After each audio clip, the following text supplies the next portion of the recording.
tak kurang dari 10.000 nyawa orang Tionghoa melayang. Batavia pun menjadi kacau. Titik api menjalar kemana-mana. Serangan demi serangan pun berlanjut ke wilayah lain. Di bawah pimpinan Kapiten Sepanjang, Laskar Tionghoa bergerak ke Bekasi, Cirebon, Tegal, Semarang, Lasem, dan beberapa daerah di ujung Pulau Jawa.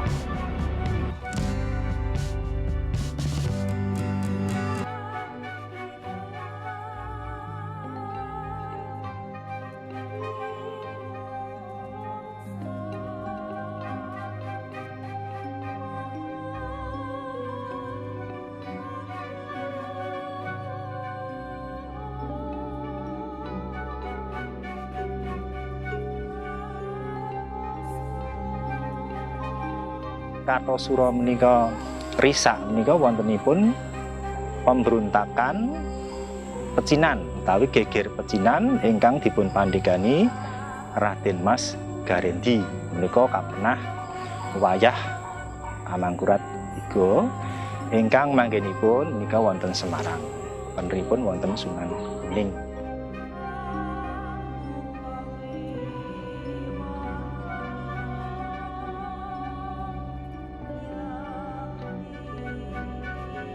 Makam-makam ini dahulunya adalah keraton yang memiliki arti besar bagi peradaban Jawa. Keraton tersebut bernama Kartasura. Pada 1745, keraton ini hancur oleh rangkaian peristiwa berdarah yang dikenal dengan nama Geger Pacinan.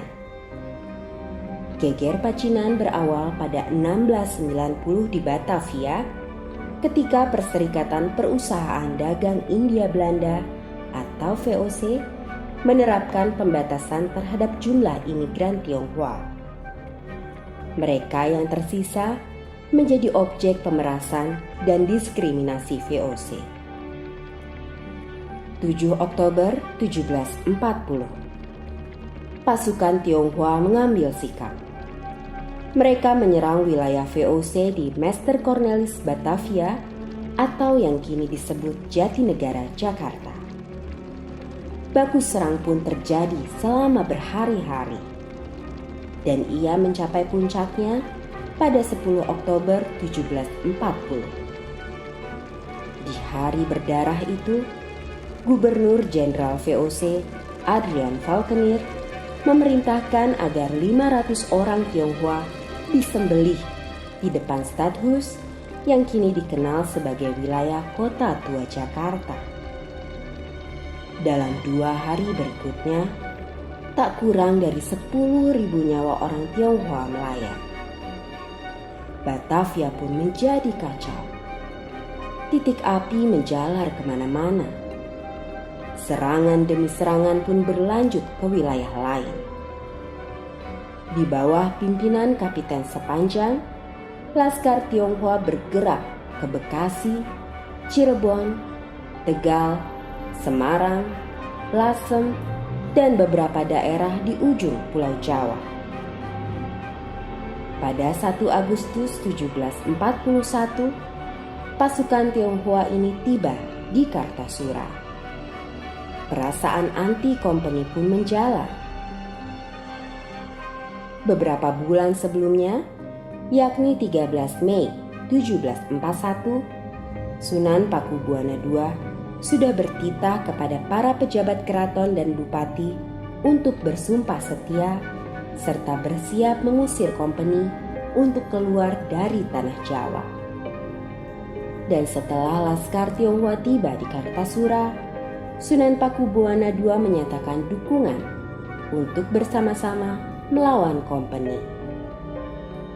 Namun, karena lemahnya pasukan Tionghoa, kemudian Pakubuwana II mengambil jalan untuk bekerja sama dengan Belanda demi mempertahankan keraton.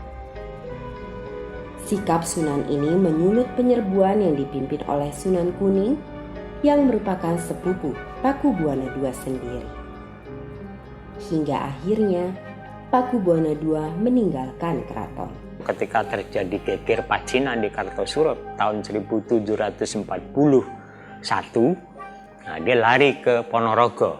Nah, waktu ke Ponorogo dia menyeberang Bengawan Solo gitu, mengangkat Bengawan Solo. Setelah tersingkir dari tahta, Sunan Pakubuwana II mengungsi selama sepekan. Ia kembali menyusun strategi untuk memukul mundur pasukan Jawa dan Laskar Tionghoa. Akibat pertempuran pada serangan balik inilah, Keraton Kartasura menjadi betul-betul hancur dan tidak dapat ditinggali. Pakubuwana kalih boten badhe nglajengaken wontenipun keraton ingkang lami menika, amargi sampun ical inggih menika kesucianipun, ical wahyunipun, ical wibawanipun, menawi dipun lajengaken menika boten badhe bakal kuncara malih, badhe dipun sepelekaken kalian kerajaan-kerajaan sanes. Dalam kosmologi masyarakat Jawa, mimpi memiliki peranan yang penting dalam proses pengambilan keputusan. Namun, di kemudian hari, ada analisa lain yang menjelaskan mengapa Desa Sala dipilih menjadi lokasi keraton selanjutnya. Dari sisi rasional yang logis, memang wilayah Solo, Desa Solo, waktu itu memang sudah sangat ramai. Dibuktikan nanti ketika akan membebaskan lokasi yang untuk keraton itu, Sunan harus membayar ganti rugi istilah sekarang dengan membayar sejumlah uang kepada penduduk.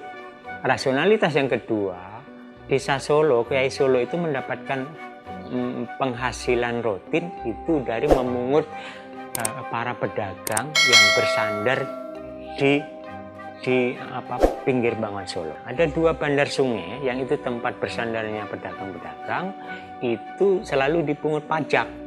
Nah, desa ini menjadi sangat ramai karena juga pendatang dari luar banyak dari situ, sehingga di situ juga membayar pajak. Setelah dipilih menjadi lokasi keraton yang baru, perpindahan ke Desa Sala pun dilakukan pada 1745.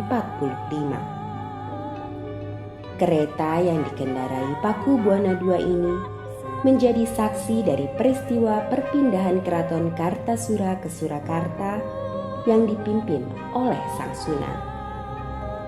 Mereka memboyong seluruh harta benda keraton yang tersisa menuju keraton yang baru.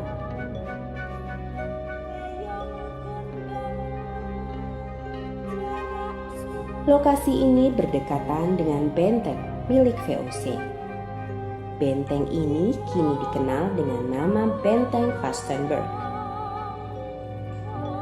Pada 20 Desember 1749, Pakubuwana II pun wafat. Kini, makamnya dapat ditemui di Kampung Laweyan.